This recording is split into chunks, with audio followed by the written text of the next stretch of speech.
Tu l'as vu, les prix de l'électricité sur les marchés financiers augmentent. Conséquence directe, nos fournisseurs d'électricité privés font exploser nos factures. Sur les réseaux, les témoignages s'empilent. Ce sont des centaines de milliers de personnes qui vont perdre des centaines d'euros et qui vont encore un peu plus s'enfoncer dans la misère. Et ça alors que l'inflation bat tous les records. Et pourtant, s'ils sont passés chez le privé, c'est que des publicités à la con leur promettaient depuis des années des tarifs électriques plus bas qu'EDF. Ces fournisseurs privés ont joué avec le marché, ils en ont profité pendant des années, et là, ils ont perdu, et c'est à nous de sauver leur miche. Et il n'y a qu'une seule solution pour se sortir individuellement de cette merde, c'est d'appeler EDF, de les rejoindre, de bien préciser qu'on veut le tarif bleu, pour se mettre à l'abri sous le bouclier tarifaire qui va empêcher l'explosion des prix. Mais qu'on se le dise, rejoindre EDF ne suffira pas. Pourquoi? Parce que EDF est vampirisé par la finance, même si c'est elle qui produit l'électricité en France via son nucléaire. À cause de la reine, EDF est obligé d'acheter sa propre électricité sur les marchés financiers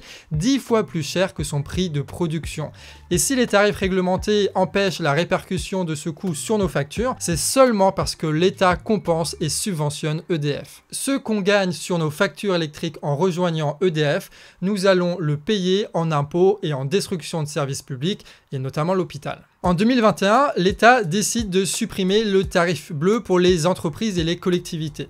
Résultat, elles se prennent dans les dents l'explosion des prix sans aucune solution. Mais notre cher Bruno, ministre de l'économie, l'a dit, l'État allait tout compenser. Sauf que non, parce que les aides sont en réalité tellement mal foutues qu'elles sont inaccessibles et les boîtes mettent les clés sous la porte. Pendant que les boîtes du CAC 40 font des bénéfices et des dividendes records, le gouvernement décide de ne rien faire et laisse le marché définir les prix de l'électricité, ce qui met à terre des centaines et des centaines d'entreprises et de collectivités. Et même si demain notre cher Bruno sortait le carnet de chèques, il ne fera que payer via le contribuable les profits immenses que se font les financiers sur le dos d'EDF. Nous payons en ce moment non pas le prix de la liberté, mais le prix de la spéculation immonde de certains financiers et rien d'autre. Tout ça pour garder un système parasite où les bénéfices énormes de la vente d'électricité en France sont engrangés par des fournisseurs privés improductifs. Pour éviter d'acheter sur les marchés à prix d'or cet hiver,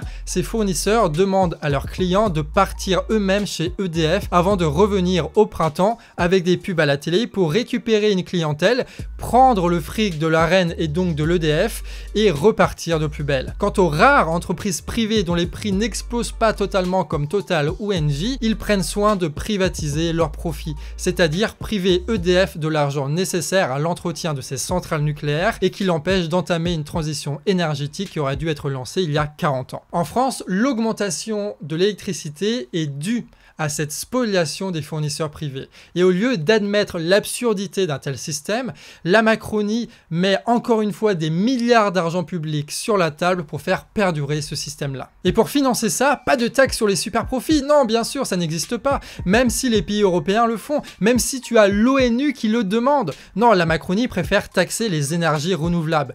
8 milliards d'euros cette année. Un marché dominé par des entreprises entièrement ou partiellement publiques et par des indépendants, c'est-à-dire des entreprises hors de la grande finance que défend Macron. Les gars sont capables de taxer les surprofits d'EDF, mais pas ceux de Total, mais tellement le niveau de corruption quoi. Au final, l'Union européenne, elle, n'a ni empêché ni arrêté la guerre, mais elle a su générer une immense crise économique partout sur le continent.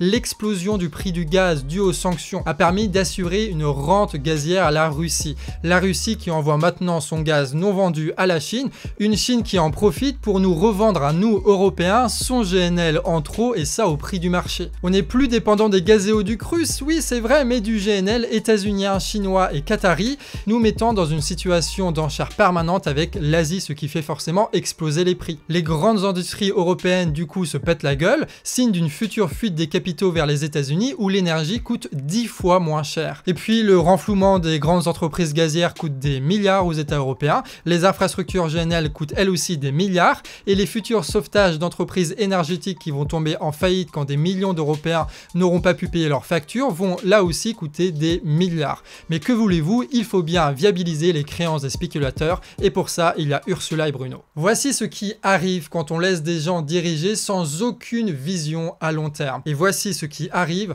lorsqu'on laisse la corruption se développer dans toutes les strates du pouvoir. Alors que je répète, il suffit en France que les consommateurs achètent directement l'électricité d'EDF sans passer par des intermédiaires pour qu'on puisse avoir accès à une électricité bon marché tout en finançant notre entreprise publique pour qu'elle planifie cette fichue transition énergétique. Nous payons aujourd'hui le prix de l'incroyable compétence de nos élus de servir les intérêts de ceux qui financent leur campagne. On est donc face à un problème énergétique qui a une cause politique. Et tant qu'on n'aura pas mis un gros coup de balai là-dedans, on n'aura pas résolu le problème. Alors oui, il faut retourner chez EDF pour ne pas crever de l'augmentation des prix. Mais il faut aussi se battre pour que les lois changent si on veut se sortir de l'impasse. Sinon, ce qu'on économise d'une poche, on le perdra de l'autre et on ne fera que faire perdurer un système qui finira par nous mettre tous dans la misère. Et connaissant Macron, si on ne lui oppose pas une résistance, c'est toujours la finance qui gagnera. Nous, on aura le droit qu'à des discours de menteurs pathologiques répétés en boucle par tous les journalistes de milliardaires. Qu'on le veuille ou non, c'est ça la situation. Une situation de lutte contre les financiers et les grands capitalistes qui se sont appropriés l'État et qui se servent de l'État pour défendre leurs intérêts privés. Alors même si on ne sait pas quand ça va péter, préparons-nous au moment où ça va péter. Relayons les appels des mobilisations.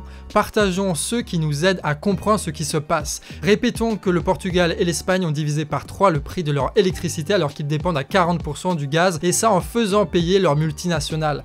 Organisons-nous comme en Angleterre pour refuser de payer collectivement nos factures. Faisons entrer la France dans ce mouvement mondial contre la hausse des prix pour qu'enfin notre société soit gouvernée selon nos besoins et pas seulement selon le profit de cette classe financière qui ne produit rien, qui n'organise rien, qui n'est aucunement légitime et qu'il faut à tout prix désarmer économiquement. Que nos dirigeants le veuillent ou non,